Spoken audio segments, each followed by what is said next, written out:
बात करेंगे बिलावल भुट्टो जरदारी साहब के बयान की कि कराची के लोगों के लिए इख्तियारात की मुंतकिली अवलीन तरजीह नहीं है और भी बहुत से मसाइल हैं और कराची के शहरियों के लिए इंतहाई हैरत का बायस है। दर हकीकत इस शहर के किसी भी बाशिंदे से पूछें, वो आपको बताएगा कि अमन व अमान के साथ साथ इस शहर के लिए काबिल अमल मकामी हुकूमत का निज़ाम, सफाई, पानी, ट्रांसपोर्ट, सीवरेज के मसाइल वगैरह को हल करना उनके लिए सबसे अहम है। अच्छा, हैरान कुन बात यह है कि एक पार्टी जो 18वीं तरमीम और सूबाई खुद मुख्तारी के तहफ़्फ़ुज़ की चैम्पियन बनती है, वो आज क्यों बल्दियाती इदारों तक इख्तियारात की मुंतकली के लिए कायल नहीं हो रही, और ख़ास तौर पर वो शहर जिसका शुमार दुनिया के बड़े शहरों में होता है।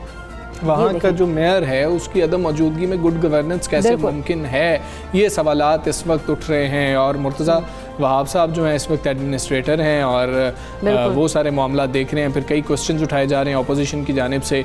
वो ये क्वेश्चंस हैं कि सिर्फ अगले इलेक्शन की तैयारी के लिए वहाँ पर मुर्तज़ा वहाब साहब को उतारा गया है कि कुछ तैयारी कर ली जाए, लेकिन उनको कराची से खुसूसी तौर पर कुछ मिलने नहीं वाला है। ये सारी एक सिचुएशन है इकरा। और दूसरा मामला ये भी है इसके साथ साथ कि आप देखें कराची की सूरत हाल को, तो उनके मसाइल को पहले समझना बहुत ज़्यादा ज़रूरी है। अगर सूबाई हुकूमत उन मसाइल को ही समझ नहीं पा रही है तो उनका हल कैसे हो सकता है? बिल्कुल, क्योंकि अवाम जो है, अवाम का जो मेन मसला है वो उनके जो बुनियादी मसाइल हैं वो ही अगर हल नहीं होंगे तो वो उनको तो और किसी चीज़ से कंसर्न है ही नहीं ना। अवाम का कंसर्न उनके मसाइल से है कि उनके मसाइल हल हों, और वो मसाइल हल तभी होंगे जब उनकी पहुँच होगी उन अपने नुमाइंदों तक जो कि उन्होंने वो मतलब उनको जो आगे आएंगे, जो उनको वो सिलेक्ट करेंगे उन्हीं तक। और जब तक वो जो आप कह लें कि लोकल गवर्नमेंट के इलेक्शन नहीं होंगे तब तक ये चीज़ें जो हैं वो मसाइल हल नहीं हो सकते हैं। बिल्कुल ऐसे ही है इकरा। और साथ मामला ये भी अब MQM पाकिस्तान भी कुछ ऐसी ही गुफ्तगू कर रही है। हमने कल भी उस बात का जिक्र किया था, खालिद मकबूल सिद्दीकी साहब ने जो बातें की हैं, ये कराची के मसाइल हैं, इनको हल करने के लिए अब किस चीज़ की ज़रूरत है, बल्दियाती इदारे कितने अहम होंगे इसके लिए, और पीपल्स पार्टी क्या वाकई नहीं चाहती है कि बल्दियाती इदारों को फ़ाल किए जाएँ। इसी पर हम बात भी करेंगे। हमारे साथ मौजूद हैं डॉक्टर फ़ारूक सत्तार साहब। फ़ारूक सत्तार साहब अस्सलाम वालेकुम, गुड मॉर्निंग। फ़ारूक भाई, मामला ये है कि कराची वालों के असल मसाइल क्या हैं? कल की जो गुफ्तगू है उससे तो ये लग रहा है कि शायद सूबाई हुकूमत अभी तक समझ ही नहीं पा रही है कि कराची के हकीकी मसाइल हैं क्या। मैं ये समझता हूँ कि सूबाई हुकूमत की दिलचस्पी आज तक जो है वो कराची के मसाइल को समझने और हल करने में उसकी कोई तवज्जो रही नहीं। सोतेली माँ से बदतर सलूक रहा है। पता नहीं किस बात का बदला लिया है पाकिस्तान पीपल्स पार्टी सिंध के वडेरों ने कराची के साथ, कि अगर कराची वालों ने गुज़िश्ता 30-35 सालों से उन्हें वोट नहीं दिया, पहले MQM को वोट दिया और अब शायद MQM के साथ साथ वो PTI को अगर वोट दे रहे हैं, तो इसका ये मतलब नहीं है कि अगर कोई शहर और वहाँ के कॉन्स्टिट्यूएंट्स या वोटर्स आपको वोट ना दें तो इसका मतलब ये है कि आप उनसे बदला लें। तो मेरे ख्याल, और इससे पहले भी जब भी पीपल्स पार्टी की हुकूमत रही है बहुत मुश्किल हुआ है। अगर कभी कोई इत्तफाकन वहाँ मेयर मौजूद भी है और वो MQM का मेयर है या कराची का मेयर है, तो उसके साथ पीपल्स पार्टी का तावन नहीं रहा। तो अब ये बहस और ये झगड़ा नहीं है कि वो सियासी एडमिनिस्ट्रेटर लगाएं या वो ब्यूरोक्रेट या कोई अफसर लगाएं। असल मसला है कि दो चीज़ें हैं कि इंतखाबात कब होंगे और शहर के असल नुमाइंदों को इख्तियार और वसाइल मुंतकिल कब होंगे। और उसके लिए जो 2013 का कानून है, जो आर्टिकल 140A की नफ़ी है, पाकिस्तान के आइन की नफ़ी है, उसको सुप्रीम कोर्ट कब इंटरप्रेट करेगी, मेरी वहाँ पर पिटीशन है। अब वज़ीर आज़म इमरान खान और असद उमर, उन्होंने भी एक पिटीशन डाली हुई है। इस पिटीशन पर जब फैसला होगा या पीपल्स पार्टी अपने कानून को तब्दील करके, बाकी सूबों में भी इसी तरह का कानून है, अगर बेहतर कानून कहीं पर थोड़ा सा है तो वो खैबर पख्तूनख्वा में है, लेकिन बलूचिस्तान, पंजाब और सिंध में जो कवानीन है बल्दियाती, उसमें इख्तियारात और वसाइल और जो है वो इख्तियार वो सल्ब किया गया। आर्टिकल 140A की नफ़ी है। अब देखें 13 सालों से जब MQM का मेयर नहीं था, इलेक्शन नहीं कराए थे पीपल्स पार्टी ने, 2008 से इलेक्शन नहीं कराए थे, और जब इलेक्शन नहीं कराए तो वाटर बोर्ड उनके पास था, अब भी वाटर बोर्ड उनके पास है। जब वसीम अख्तर साहब मेयर थे MQM के, तब भी वाटर बोर्ड पीपल्स पार्टी के पास था, सूबाई हुकूमत। सबसे बड़ा मसला पानी का इस वक्त है और पानी के फसादात ये समझ लीजिए कि सर पर हैं। ठीक। अगर पानी के मसले पर लोगों को कोई उम्मीद ना दी गई तो आप ये समझ लीजिए कि कराची में अगर अब फसादात हुए पानी के तो वो लसानी फसादात में तब्दील हो जाएंगे, और लसानी फसादात को फिर रोकना या बदअमनी को रोकना मेरे ख्याल में किसी रियासती इदारे या कानून नाफिज करने वाले के बस की बात नहीं होगी। ये मसला है कराची। बिल्कुल फारूक सत्तार साहब, अगर बात करें पीपल्स पार्टी की 18वीं तरमीम का और सूबाई खुद मुख्तारी के तहफ़्फ़ुज़ की बहुत बात करती है ना, लेकिन अगर हम बात देखें जब बात आती है बल्दियाती इदारों के इख्तियारात की मुंतकली की, तो उस पर वो लोग कायल नहीं होते, राज़ी नहीं होते। इसकी आप क्या बड़ी वजह समझते हैं?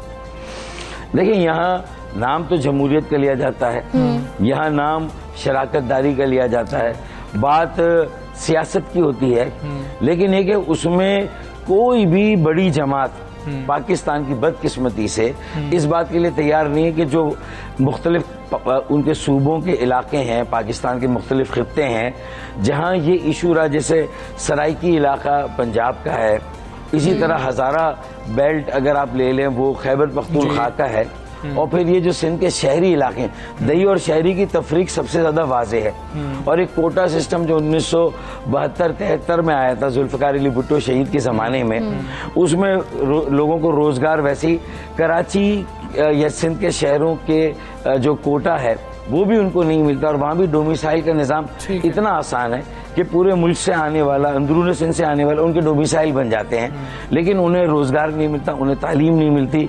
यहाँ बेरोज़गारी की शरह पूरे मुल्क के मुकाबले में ज़्यादा है, 3 करोड़ से ज़्यादा आबादी का शहर, जहाँ पर मईशत और रोज़गार के लिए लोग पूरे मुल्क से आ रहे हो, हिजरत कर रहे हों, जो एक बैनुल अक़वामी शहर हो, जहाँ वियतनामी हो, बर्मी हो, बंगाली हो, अफ़गानी हो, यानी ये शहर जो सबको पाल रहा है, 3-3.5 करोड़, फिर 22 करोड़ की आबादी के मुल्क को चला रहा है। कराची चलता है तो पाकिस्तान चलता है, पाकिस्तान की तरक्की का मरकज़ है, मईशत का इंजन है, और उसके बाद मरकज़ को 60-70% और सूबे को 90% रेवेन्यू दे रहा हो, खुद उसको अगर उसके मुताबिक फंड ना मिले, 65 अरब का बजट है यहाँ के मकामी इदारों का, KMC, DMC, KDA, LDA, MDA।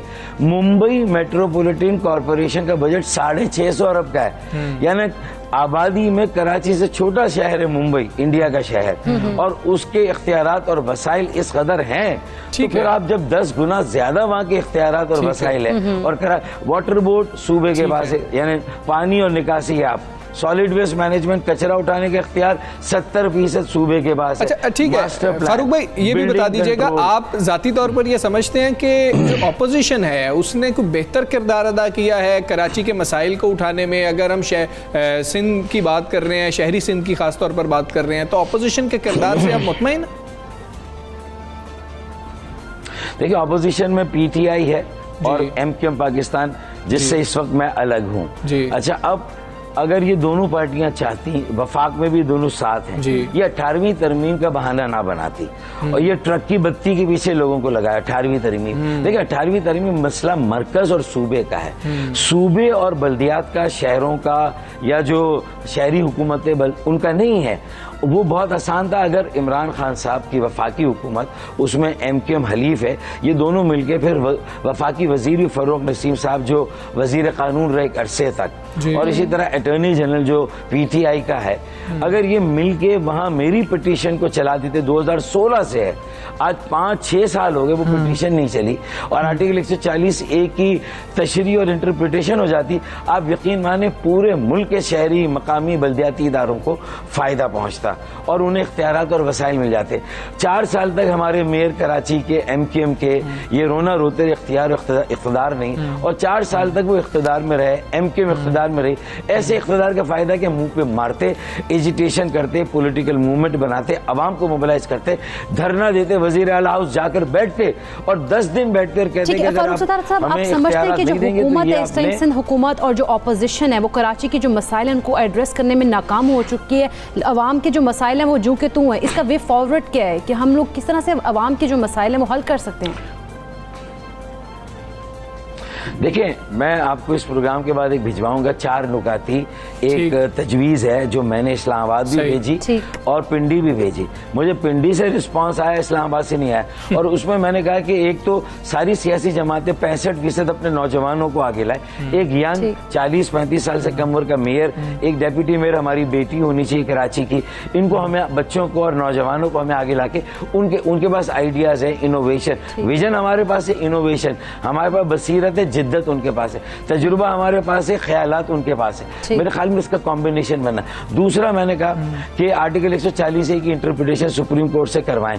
तीसरा मैंने कहा आर्टिकल 160 के तहत फंडिंग सूबों के अलावा मरकज से, यानी कौमी मालियाती कमीशन बने 8वां, और डायरेक्ट फंडिंग शहरों को, जिलों को और बल्दियाती इदारों को होनी चाहिए। ये आसान रहता है। 18वीं तरमीम में इसमें कहीं रुकावट नहीं बनती। आर्टिकल 160 और आर्टिकल 149 क्लॉज 4 उसके तहत कराची को वफाकी टेरिटरी बनाने, और ये सूबे के मुतालबे के पीछे भी बड़ा झगड़ा है। उर्दू बोलने वाले जो जिन्हें महाजरी आप नए सिंधी कहें, या जो हमारे दही सिंध के जो हमारे सिंधी भाई हैं, तो मेरे ख्याल में इस पोलराइजेशन की इस वक्त हम अफोर्ड नहीं कर सकते। फसादात होंगे सूबे पर या पानी की कमी पर, कराची और सिंध अफोर्ड नहीं कर। तो मेरे ख्याल में 149(4) में एक कुल जमाती, कुल शोबा जाती कमीशन बनाया जाए। उसमें 14 से 16 5 बड़ी जमातों के ऐसे सियासी लोग, अकाबरीन, कराची के बेटे लिए जाएं जो कि काबिल एतबार हों, मोतबर हों और काबिल कबूल, क्रेडिबल और एक्सेप्टेबल हों। उन्हें ले लें। 5 सनतकार, ताजिर और अच्छी शोहरत वाले बिल्डर,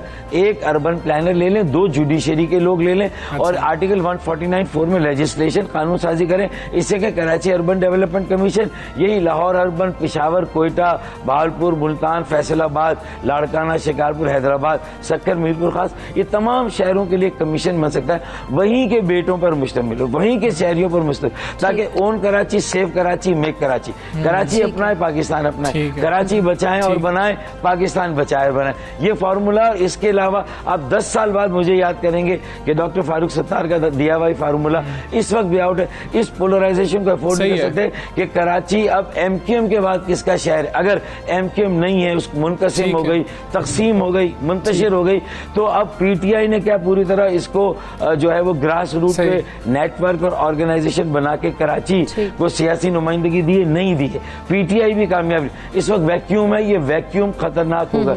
इससे सारी जमातों को कम से कम अगर 400 अरब सालाना कराची को मिले, 60 अरब की बजाय वफाक और सूबा मिलकर दें। आप यकीन माने 4 मंसूबे 65 करोड़ गैलन यौमिया इजाफी पानी, कचरा उठाने का निजाम और गटर की जो लाइन है उनको सही करना और सर्कुलर ट्रेन, ये 4 मंसूबे थे। 4 साल बाद खुदा की कसम कोई नहीं पूछेगा कि कौन Peoples Party, PTI, PMLN, MQM, ये है।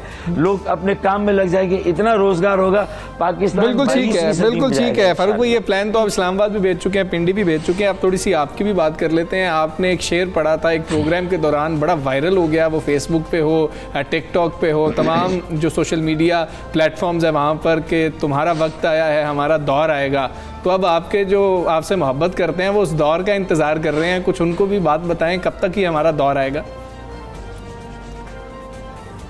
देखिए, मैं तो उस दौर को लाने के लिए जब से ही मुझे MQM से मेरा ये मेरे साथ जो सुलूक हुआ, सोतेली माँ का कह लें, सोतेले भाई का कह लें, लेकिन बहरहाल मेरे साथ भी इसी के साथ, तो मैंने एक आज़म किया कि देखें, मिडिल क्लास, पढ़े लिखे, सेक्युलर नौजवानों पर मुश्तमिल एक सियासी अमल की सूरत, जैसे हम 84 में बने थे, तो मैंने कहा एक तंजीम बहाली कमेटी बना के नज़रियाती साथियों को लेकर मैं निकल गया, नौजवानों में, तालीमी इदारों में, दर्सगाहों में, बरादरियों में गया।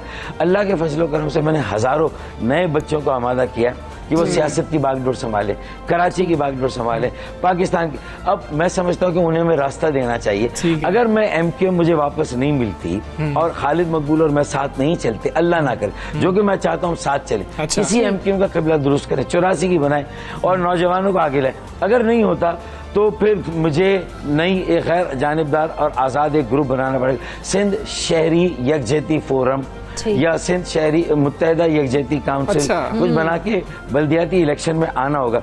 अच्छा, नौजवान कहते हैं कि, तो मैंने कहा देखे, मैंने तो काम शुरू किया कि कुछ देर की खामोशी है, फिर शोर आएगा, बाकी सबका वक्त आया है, नौजवानों का दौर आएगा। तो नौजवान पूछते कैसे, तो मैं उनको ये कहता हूँ कि पांचे चढ़ाएं, आस्तीनें चढ़ाएं, मैदान में आए। एक शेर मैंने उन्हें और कहा है, परों को खोल, जमाना उड़ान देखता है, हाँ। परों को खोल जमाना उड़ान देखता है, जमीन पे बैठ के क्या आसमान देखता है। तो जमीन पे बैठ के तो आसमान नहीं देख सकते, परों को खोलना होगा, परों को खोल। ठीक है फारूक भाई, बहुत शुक्रिया आपका। सबसे सवेरे पाकिस्तान से आप बात कर रहे थे, आपके चाहने वाले उस दौर का इंतजार कर रहे हैं जिसका आप जिक्र कर रहे हैं, और अब आप कह रहे हैं कि नौजवानों का दौर आएगा। चलें जी, ये भी देखते हैं। और जो कराची के मसाइल हैं उस हवाले से जो प्लान उन्होंने दिया है, वो कहते हैं कि वो अगर उसी पे अमल कर लें सारे मिलके तो शायद हल निकल आएगा। हम उम्मीद करते हैं कि किसी के भी प्लान के तहत बेहतर हल ही निकले कराची के लोगों के लिए। अभी एक और अहम मामला है जो हम आपसे डिस्कस करेंगे। बिजली सारिफीन के लिए टैक्स कार्ड जारी कर दिया गया। ये रेट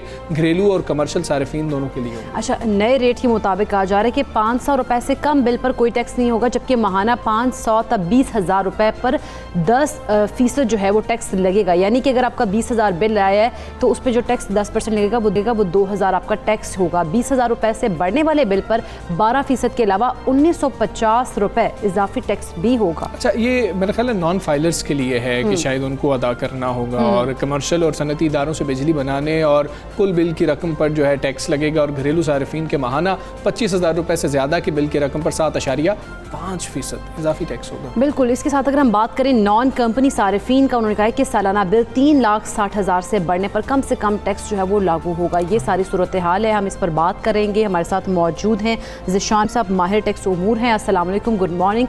ज़िशान मर्चेंट साहब, 25,000 से ज़ायद के माहाना बिल पर इजाफी 7.5% नॉन टैक्स फाइलर टैक्स जो है लगाना क्या दुरुस्त फैसला? एक तो ये बताइएगा, और दूसरा ये बताइएगा कि आम जो शख्स है उसको नहीं पता कि इजाफी टैक्स जो है इसमें कौन कौन से, इसकी मद में कौन कौन से जो टैक्स हैं उनको देना पड़ रहे हैं। तो एक ये इजाफी टैक्स का बता दीजिएगा, और टैक्स तो ऑलरेडी 10% जो है वो लग रहा है 20,000 तक बिल पर। वालेकुम अस्सलाम and very good morning to you all. देखिए, इसमें दो चीज़ें हैं। ये जो 25,000 रुपए से या इससे ज़्यादा जो बिल है, ये डोमेस्टिक कंज्यूमर यानी जो घरों पे बिजली के मीटर लगे हुए हैं उस पे अगर 25,000 या इससे ज़्यादा जो है बिल आता है तो उस पे उन लोगों को टैक्स लगेगा कि जो टैक्स रिटर्न फाइलर्स नहीं है। यानी कि अगर आप जो है सिस्टम में FBR के मौजूद नहीं हैं तो आपको जो है ये टैक्स लगेगा, और वो 7.5% के हिसाब से लगेगा। अब अगर इसको कैलकुलेट किया जाए तो ये तकरीबन 25,000 रुपए पे माहाना जो है वो 1,875 रुपए लगता है, और अगर इसको आप 12 से ज़र्ब दे दें तो ये साल का 22,500 रुपए टैक्स लगेगा। ये टैक्स उन लोगों पे लगेगा जो सिस्टम में नहीं है। अब अगर आप इसको समझें कि ये टैक्स क्यों लगेगा, तो इसकी एक मैं छोटी सी एग्जांपल दे देता हूँ कि इनकम टैक्स की कानून के हिसाब से जिसकी भी सालाना जो है वो 4 लाख रुपए से ज्यादा इनकम है जी, अगर वो बिजनेस करता है, या 6 लाख रुपए से ज्यादा सैलरी है, तो उसे जो है टैक्स रिटर्न फाइल करना पड़ता है। अब अगर वो रिटर्न फाइल नहीं करता तो अगर आप इस 25,000 रुपए को 12 से ज़रब दें तो इसका मतलब ये कि साल का 3 लाख रुपए तो वो अपने बिजली के बिल को भर रहा है। तो इसका मकसद है कि उसकी आमदनी जो है वो उससे ज्यादा है, तो उसूलन उसको जो है टैक्स सिस्टम में होना चाहिए, और अगर वो टैक्स सिस्टम में नहीं है तो ये जो है 22,500 का जो है मिनिमम टैक्स इस पे लग जाएगा। अब जहां तक आपने बात की थी कि 500 रुपए से 20,000 रुपए और 20,000 रुपए से ज्यादा पे बिल पे, तो ये कमर्शियल कंज्यूमर्स और इंडस्ट्रियल कंज्यूमर पे लगेंगे। कमर्शियल कंज्यूमर जो दुकानें हैं उन पे लगेगा, और इंडस्ट्री उस पे जो है रेट आपने जैसे बताया 12% है 20,000 से ज्यादा, तो वो कमर्शियल कंज्यूमर पे जो है 12% लगेगा अगर उसका बिल 20,000 से ज्यादा है, और इंडस्ट्रियल कंज्यूमर अगर वो है तो वो 5% टैक्स है। चूंकि इंडस्ट्री को जो है वो कम से कम टैक्स सिस्टम में यानी उनको मरा देनी ताकि उनकी कॉस्ट ऑफ प्रोडक्शन कम हो, तो इसलिए उनका रेट 5% किया गया है, और ये रेट जो है 12% जो है वो कमर्शियल कंज्यूमर्स पे किया है। तो ये बेसिक इसके कदोखाल है जी। ठीक है ज़िशान मर्चेंट साहब, यानी कि बेसिक अगर हम देखें तो ये भी इसके अंदर एक जुज़ मौजूद है, ये पाया जाता है कि लोगों को ये कहा जाएगा कि आप लोग टैक्स फाइलर बनेंगे तो आपको फ़ायदा हो रहा होगा, लोग मोटिवेट होंगे उस तरफ, दुरुस्त हो गया। दूसरी तरफ जो हम रिहायशी जो टैक्स हैं उसकी बात कर रहे थे, बहुत बड़ी तादाद में लोग हैं जो किराए के घरों में रहते हैं ज़िशान मर्चेंट साहब, और अगर उनका बिल ज़्यादा आ रहा है और उनका मालिक मकान फाइलर नहीं है और कुछ ऐसे मसाइल आ रहे होंगे तो इसका अंदाज़ा FBR कैसे लगा रहा होगा?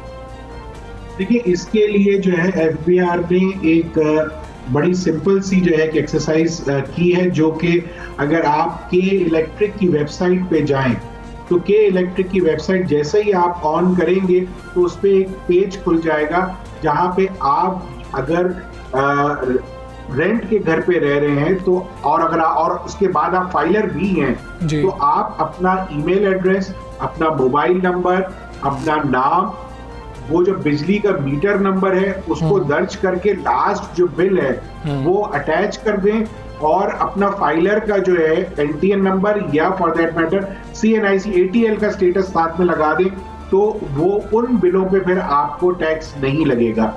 ये बिल पे जो घरेलू बिलों पे जो टैक्स लगाने की बात की जा रही है, ये सिर्फ उन लोगों पे की जा रही है कि जो इस सिस्टम से में मौजूद नहीं है या वो टैक्स देना नहीं चाहते, तो उनके ऊपर जो है ये टैक्स लगाने की तजवीज दी गई थी बजट में और अब इसको प्रैक्टिकली जो है वो इम्प्लीमेंट कर दिया है। लेकिन वो लोग जो ऑलरेडी सिस्टम में है और वो एक्टिव टैक्स पेयर्स हैं, तो उनको चाहिए कि वो के इलेक्ट्रिक की वेबसाइट पे जाकर इस पे अपना पर्टिकुलर्स को अपडेट कर दें, चाहे वो ओनरशिप कोड के घर की या वो किराए के घर में रहते हो। तो ये जैसे ही वो अपडेट कर देंगे तो उनके बिलों पे जो है ये टैक्स लगना खत्म हो जाएगा। बिल्कुल ठीक है ज़ीशान मर्चेंट साहब, बहुत शुक्रिया। हम एक ब्रेक लेते हैं, ब्रेक के बाद वापस आएंगे। Stay with us.